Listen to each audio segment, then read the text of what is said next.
Did you hear all that? You heard that? Yeah. My son back there.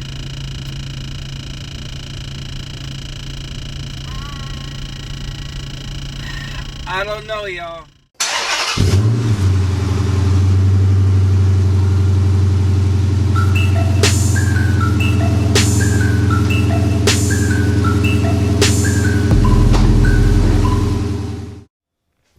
What's good, everybody? Mr. J here, and today's maintenance day.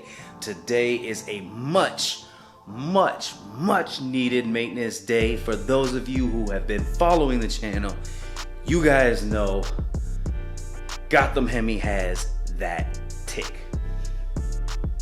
That tick. You guys know exactly what I'm talking about.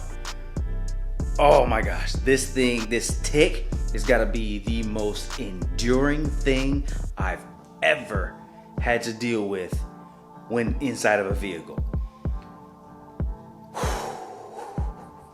I close my eyes and I hear that tick. How does that even work? I have no clue. How do you close your eyes and hear a sound? That is the level of frustration I'm at right now with Gotham Hemi. I've been riding around for 2-3 weeks with that damn tick going on. But today is the day. Today is the day that we are going to fix that tick or trade her in. That's where I'm at right now. That is definitely where I'm at right now. No jokes. All jokes. I'm not trading in my car. We're gonna fix this tick today, man. We're about to roll out to O'Reilly's, go pick up the actuator, hopefully pick up the actuator. We might have to order it today. We'll see what's going on. But mission today, get rid of that tick and get Gotham Hemi back to a smooth ride. Let's get it. All right, and before we begin, just want to clarify the symptoms on Gotham Hemi, just in case you found this video looking to do this fix yourself. So the biggest identifier that it's an actuator issue is that there is no control of heat and cooling. I can turn the heat all the way up and it will do absolutely nothing, or I can turn the heat off and the heat will turn on all by itself. So that's the number one identifier, that the actuator door is broken. Number two is that obnoxious ticking. The actuator door has gears inside of the box, and that ticking that you hear is the gears that are grinding up against each other. So if you are having these kind of symptoms, then it might be worth a look into your actuator door.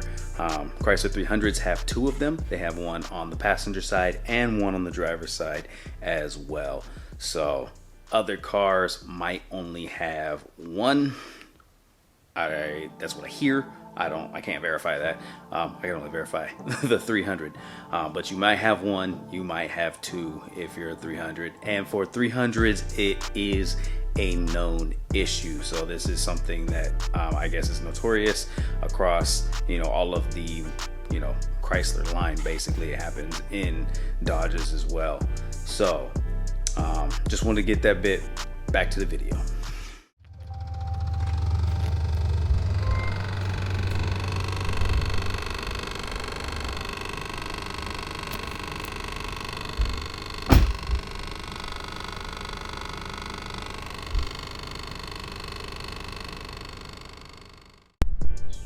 All right, so we just got back from O'Reilly's, and there we have it. One air door actuator. This is 30 bucks. Well worth the headache it's going to save me. If you listen closely.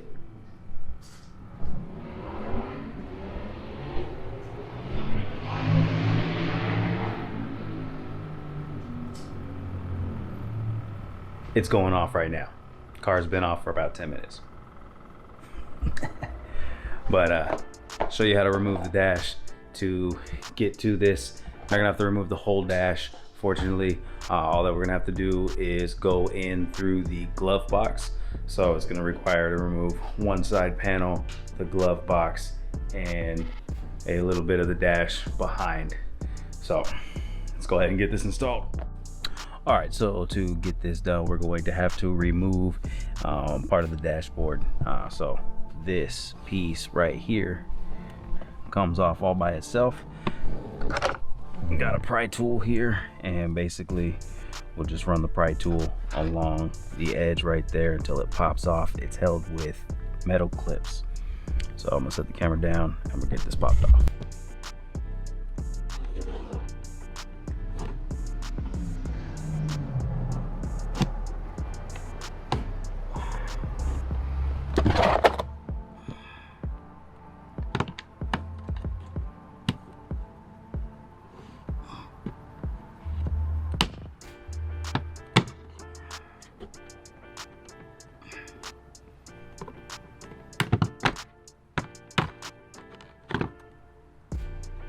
Like that.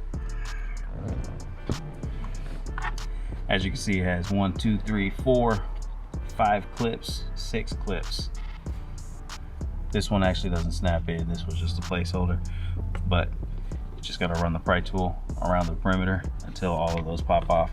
You might feel like you're using excessive force at first, but once you pop off the first one, then you'll get a feel for how much force it takes to remove the second and third ones.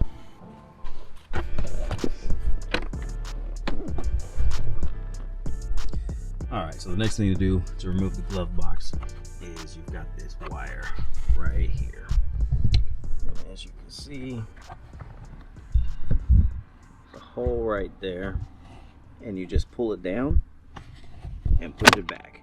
And you heard it retract up and out. See, it's no longer in there. You don't have to worry about it because we can get it after we've removed the glove box. Alright, so what we're looking for, this rubber stopper right here. See how that's completely out? Push it back in, it goes in. We gotta pop it out just like that. It's gonna allow the glove box to come down. There's another one on this side that has to come down as well, and it's gonna be a little bit of a tug because since the other side's free, it's now pushing this way on the glove box, but you have to free both sides at once.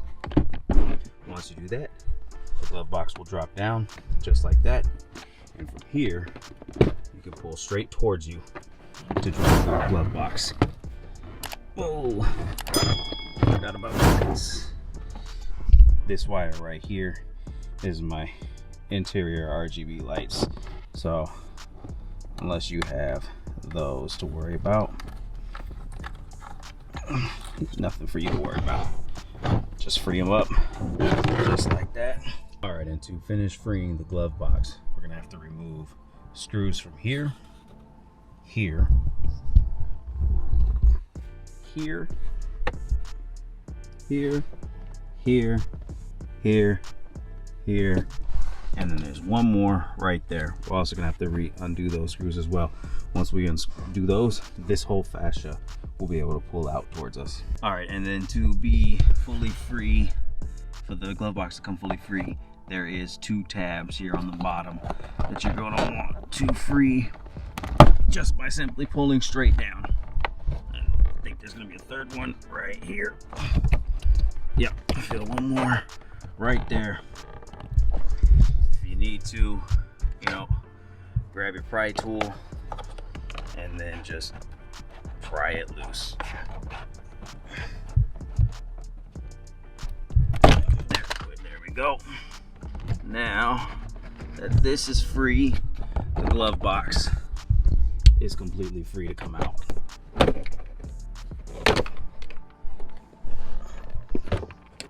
All right, and if you want to fully free your glove box, you'll have to disengage the light and then these 24 pins. Now, unfortunately, this whole piece does not come off all at once.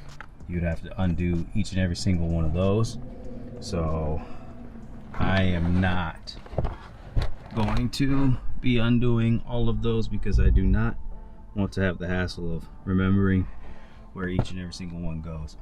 So I'm just gonna finagle my way up in there. Let's see if I can get a closer look. But right there behind that cord is the actuator box, and there's a gold screw on top of it that needs to be loosened so that we can swap it out. All right, and once you manage to get the screws loose on the blend door, which believe me is a pain in the butt, it will pull straight away, pull right away, and then right on top, if you can make it out, let's see if I can get it, you'll see two red clips on the top where the wire connects to the unit. You just need to push those and pull.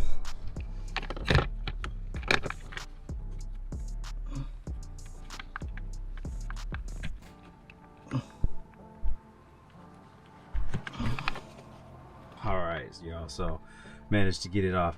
If you have to do this fix, I apologize. I feel sorry for you in advance because this is a pain in the butt to get to. But right here is where the harness clips into.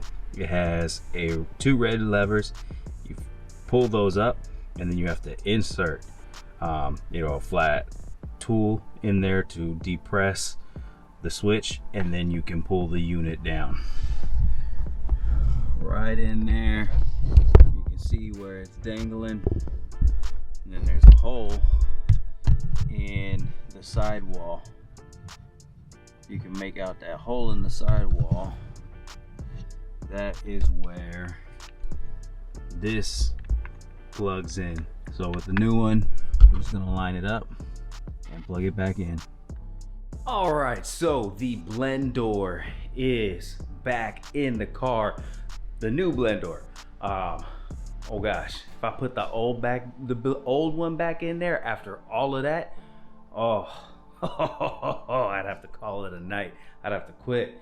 But the new blend door is back in, or in, not back, but in. It's plugged in, ready to go. If you have to do this fix, make sure that you have yourself a little mini socket set, just like this, with a right angle. Need that. Something that doesn't have to have an extension put in. Some sockets, you have to put that extension on, because if you have to extend any further than that, it's gonna be too big. The space is just too tight. So it wasn't the hardest thing that I've ever had to do, but it was pretty tedious. As all things are, when you're unbolting something from a car, bolting something back on, you got to find that particular angle, get your body into a position that it doesn't naturally go, all that noise. But moment of truth, it's time to plug the battery back in, boot her up, and see if we can finally have peace in the cabin. Finally, let's get the battery back in.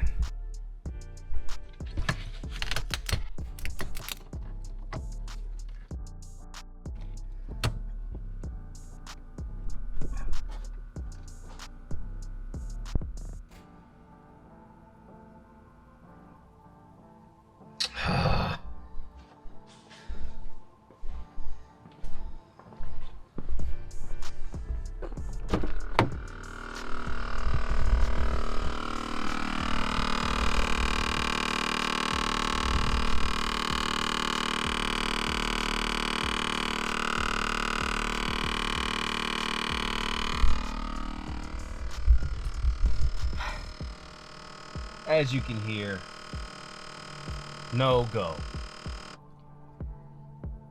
I don't know what it is at this point. God.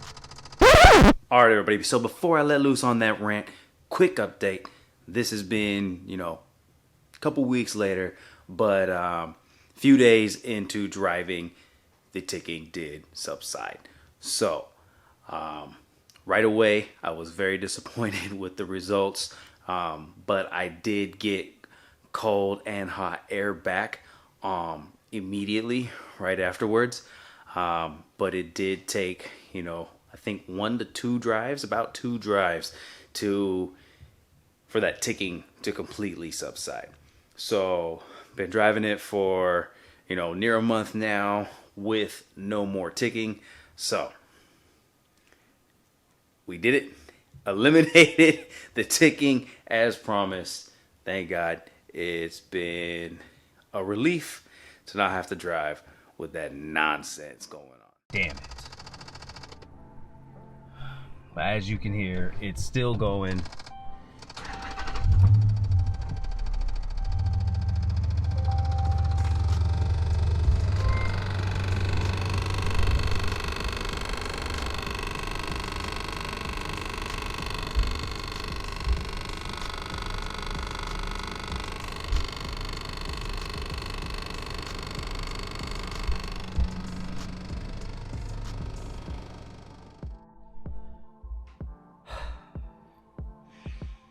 Well, the good news is that the actuator itself was bad.